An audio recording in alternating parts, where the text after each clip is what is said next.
At my own wedding, in front of friends, family, and people I hadn't seen in years, my stepmother leaned in toward my aunt, barely bothering to lower her voice, and said, "She's just pretending to be loved." I heard it. Every word landed like a slap. Before I could process what she meant, my father laughed, actually laughed, and added, "She's lucky he even showed up." I felt my stomach twist. I was standing just a few feet away, waiting for the cake to be brought out, when their words hit me square in the chest. It was like I had been shoved underwater in a room full of people. The lights were warm, the music was soft, guests were smiling. But all I could hear was that sentence replaying in my mind. "She's just pretending to be loved." He laughed. He said I was lucky Oliver even showed up. That was my father, the man who once used to carry me on his shoulders, who told me bedtime stories when I was small, who kissed my forehead after I lost my first tooth. But after my mom passed and he married Janice, something in him hardened. Or maybe it just changed direction. Either way, I wasn't his priority anymore. I was a loose end from a different life. For years, I tried to earn his approval again. I stayed out of trouble, got good grades, smiled when Janice made little remarks at dinner, kept my mouth shut when her daughter Callie got new clothes while I wore hand-me-downs. I told myself he'd notice eventually. He never did. But on that day, my wedding day, I had let myself believe just for once that things could feel whole, that maybe, surrounded by celebration and vows and white lace, my family could show up for me like I'd always dreamed they would. Instead, I stood in my white dress, holding a glass of champagne, and heard my stepmother reduce my relationship to a performance. I watched my father mock my value like I was a joke. I wanted to disappear. Then something happened. Oliver, my husband, my safe place, must have seen my face fall. I didn't even know he was paying attention at that moment. But he walked up to the mic. There was no announcement, no signal, just the sound of him clearing his throat and a hush falling over the room. Everyone turned. I froze. He looked directly at my father and Janice. Calm, clear, eyes steady. And then he said, "I'm marrying her for this one reason." The room fell silent. You could feel it, like the wind got knocked out of the entire building. My breath caught in my throat. No one expected what came next. But what Oliver said in the next few seconds didn't just change the mood, it changed everything. And I'll never forget the look on their faces. The morning of my wedding started like a dream, the kind of soft, golden-lit dream you think only happens in movies or someone else's life. My bridesmaids were buzzing around me, pinning curls, adjusting straps, laughing about how I wouldn't eat anything but strawberries all morning because I was too nervous to chew. But underneath all of it, under the silk robe, the lip gloss, the fake lashes, I was holding my breath. Not because I doubted marrying Oliver. That part, that love, was the only thing I was completely sure of. It was the other part, the part I'd been pretending not to think about for weeks, my family. Janice was there, of course, stepmother of the year in her champagne-colored gown that she insisted was beige, not too close to white, even though we both knew better. She walked in like she owned the room, complimented the decor like she was inspecting a hotel lobby, and took over my makeup chair before I could sit down. She gave me a kiss on the cheek, light, cold, performative, and said, "Let's hope you don't cry too much during the vows. Waterproof mascara can only do so much." No, "I'm proud of you."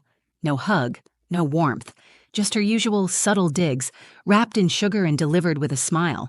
My dad came in an hour later. He didn't ask how I was feeling, didn't really say anything at all. Just glanced around the room, gave me a nod, and said, "Well, you look ready." Ready? Not beautiful, not radiant, just ready, like I was walking into a job interview, not the biggest moment of my life. He'd been like that for years now. Distant, flat. Sometimes I wondered if he even remembered what I looked like as a child, when I used to race down the hallway just to be the first one to hug him after work. That man disappeared when my mother died. I think we both disappeared a little after that. Losing my mom was the first time I understood that grief doesn't always scream. Sometimes it just makes people quieter. I was 13. I remember the smell of her clothes when we packed them away.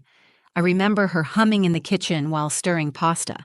And I remember how, within a year, Janice had moved in with her own daughter, Callie, and my dad had started over. without me. From the moment Janice arrived, I became invisible. Not to everyone, just to the one person who should have made me feel safe. She never said anything cruel in public, but her words were always sharp in private, and my dad never stepped in. He let it happen. He let me shrink. So on my wedding day, when I stood in front of the mirror in my dress, I tried to hold on to the one thing that felt true. Oliver. He saw me. Always had. We met 3 years ago at a volunteer event for foster youth.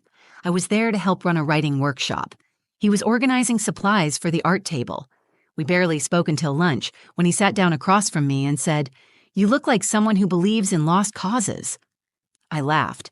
He smiled like he'd been waiting for me to do that, and I knew, right then, that something important had just happened.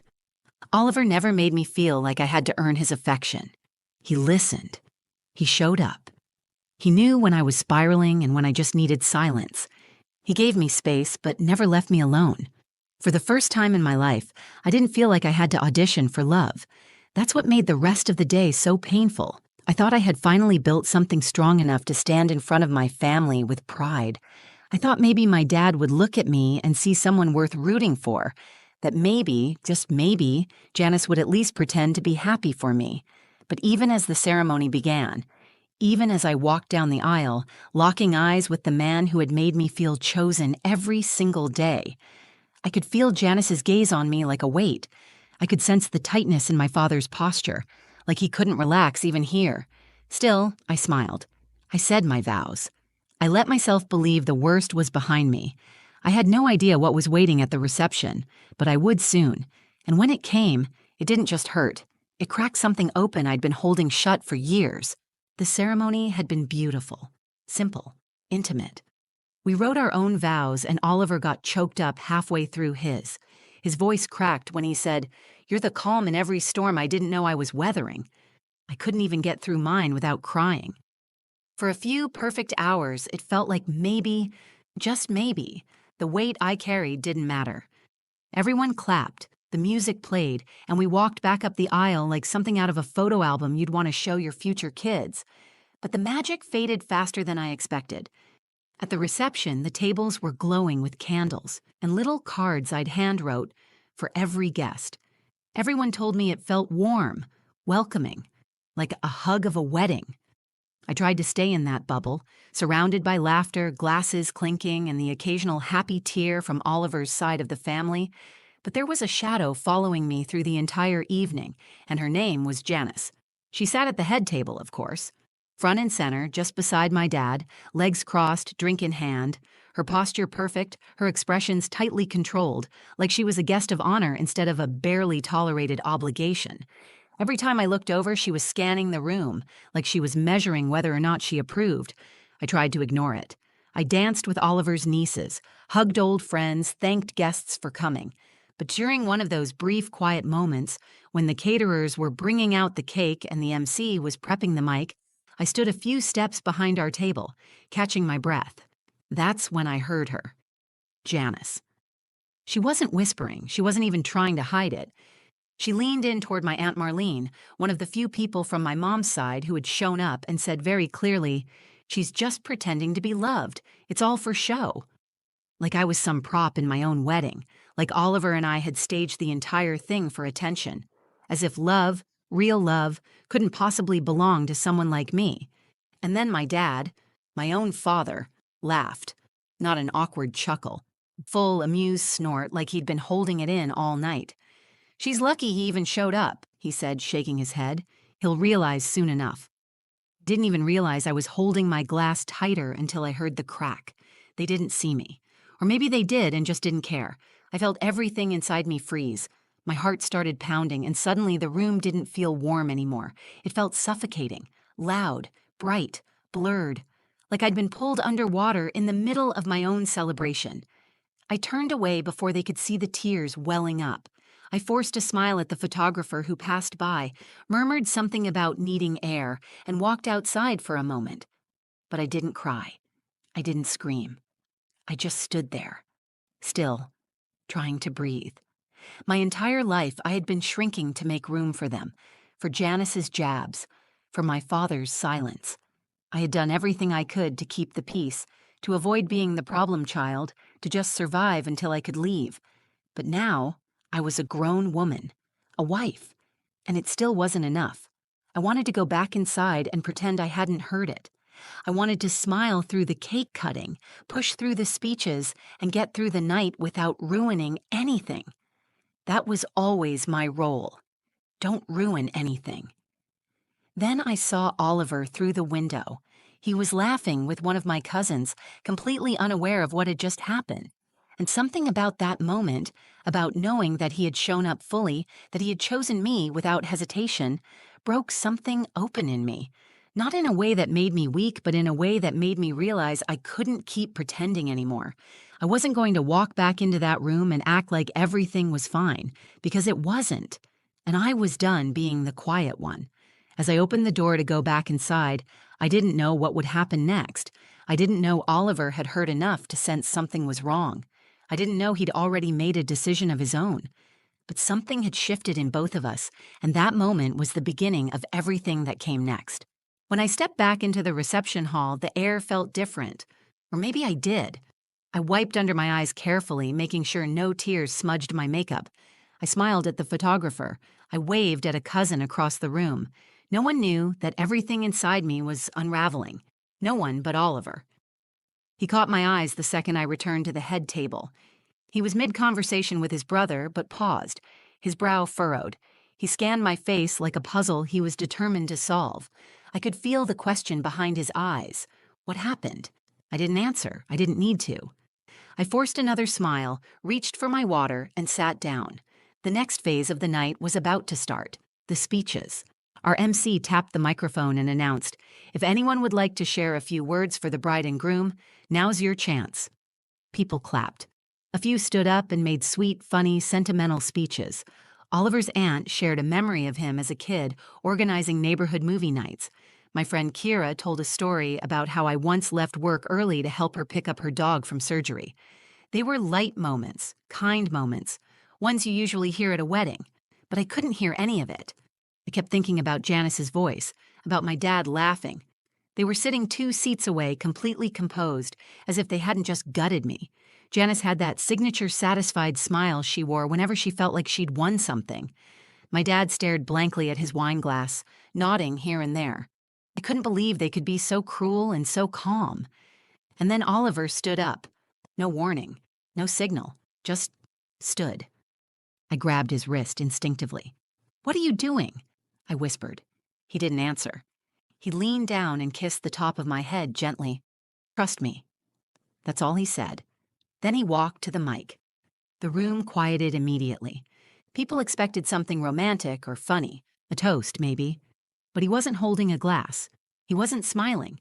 He looked calm, yes, but something in his shoulders, something in his eyes felt heavier. He took a breath, then looked directly at Janice, at my father. "I wasn't planning to say anything," he began, "but tonight, something's been weighing on me, and I can't sit with it in silence." My heart dropped. I wanted to disappear. I knew where this was going. I also knew there was no stopping him. Oliver turned slightly toward the crowd, but his eyes still lingered on them. "I didn't fall in love with Ilara because she's perfect," he said. "I didn't choose her because she's easy or convenient. I chose her because she's real. She's resilient. She carries more pain than most people could handle and still leads with kindness. I've seen her walk through rooms full of people who dismissed her and still find a way to love them." He paused. "She doesn't just pretend to be loved. She is loved. Fiercely. By me. By her friends. By everyone who really knows her." You could feel the ripple moving through the room. And I didn't show up today because I'm doing her a favor. I showed up because this is the best decision I'll ever make. Because I get to spend my life with someone who fights every single day to be better than the people who tried to break her. He looked directly at my father then. I watched as the blood drained from Dad's face. Just a little. I'm proud to marry Ilara, not in spite of where she came from, but because of it. Because she still loves in a world that hasn't always loved her back. There was silence, no clapping, just stunned stillness. Then Oliver walked back over, eyes locked on mine. He sat beside me, and took my hand. I couldn't speak.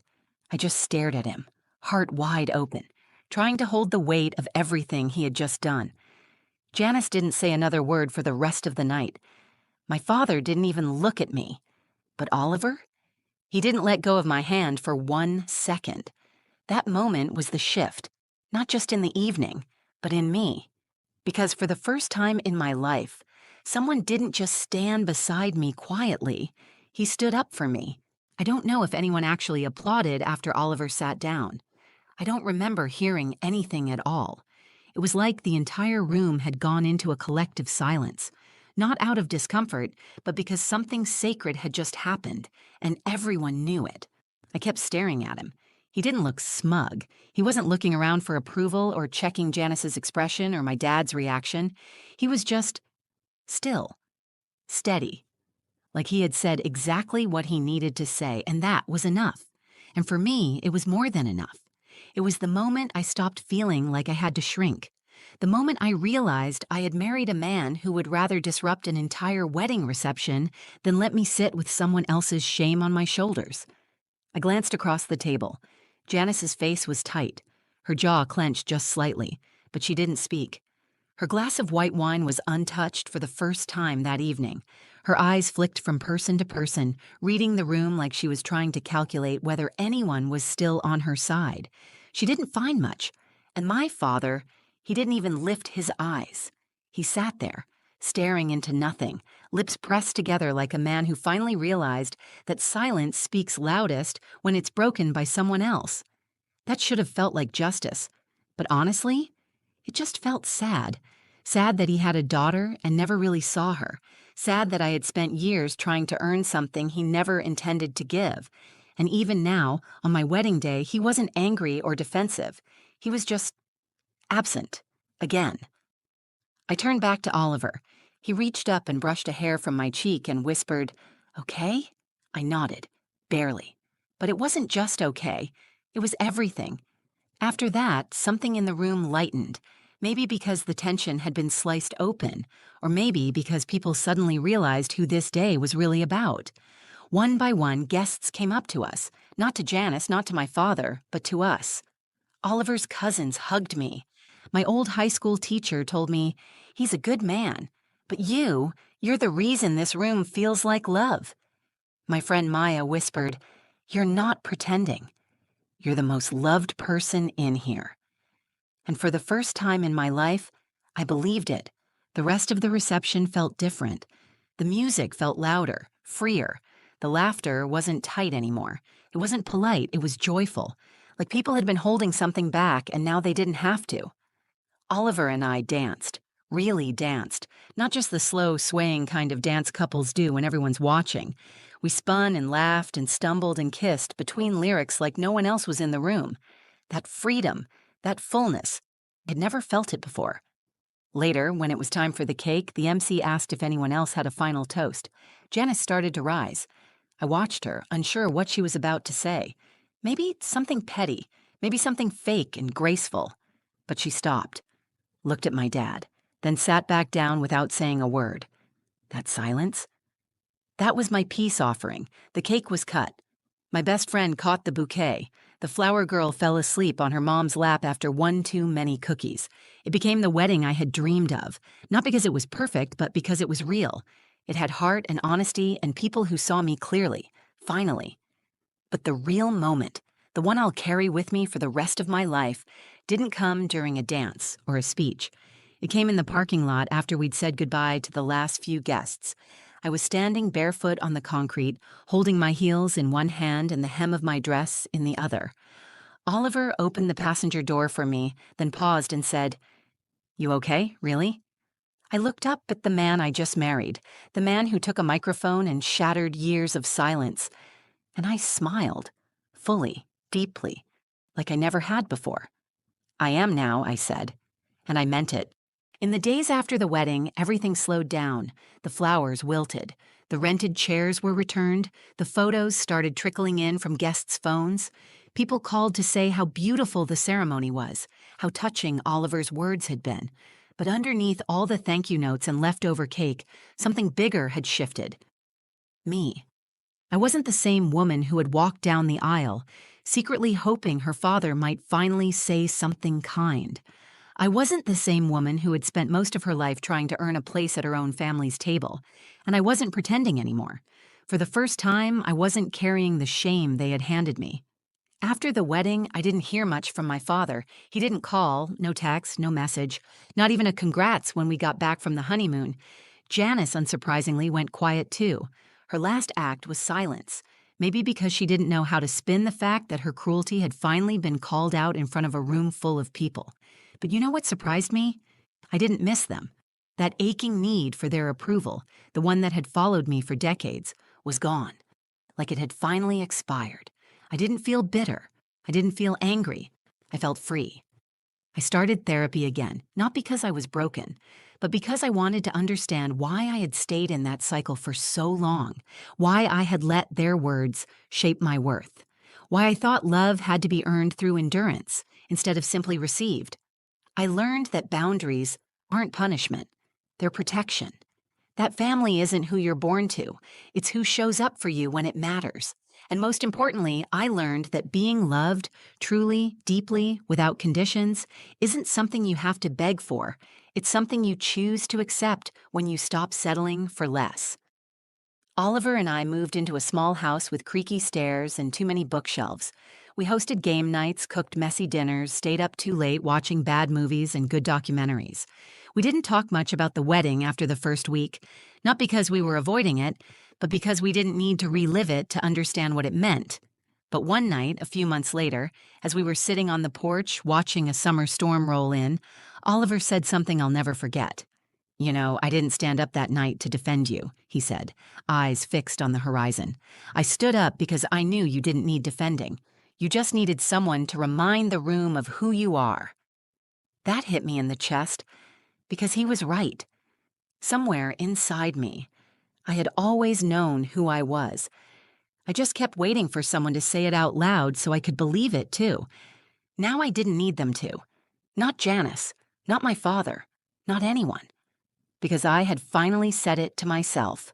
I am enough. I am worthy. I am loved, deeply, fully, and without condition. And if someone can't see that, it says nothing about my value and everything about their limits. So to anyone listening, anyone who's ever sat quietly while their worth was questioned, who's ever been told they were hard to love, or too much, or not enough, hear this. You are not the opinion of people too broken to understand your light. You are not a project to be fixed or a role to be performed. You are not pretending. And you don't have to wait for a wedding or a microphone or a dramatic moment to realize it. You only need one thing: to stop shrinking. That day didn't go how I imagined. It wasn't the perfect, glossy fairy tale. But it was honest. It was healing. It was mine. And I wouldn't change a single moment, because that was the day I stopped waiting to be loved and started standing in the love that was already mine. If this story resonated with you, if you've ever felt overlooked, unheard, or underestimated, just know you're not alone. You deserve to be seen. You deserve to be loved for exactly who you are. And if you're still waiting for that moment, I hope this gave you the courage to stop waiting and start believing in your own worth. If you found meaning in this story, please take a second to like the video. It helps so much. And if you know someone who needs to hear this, share it with them. You never know who's silently carrying the same pain. I'd love to hear from you. Drop a comment below. Tell me your story. Tell me what you would have said if you had the mic. And if you want more real, raw, and honest stories like this one, hit subscribe and turn on the bell so you don't miss what's coming next. Thanks for being here. And more than anything, thank you for listening.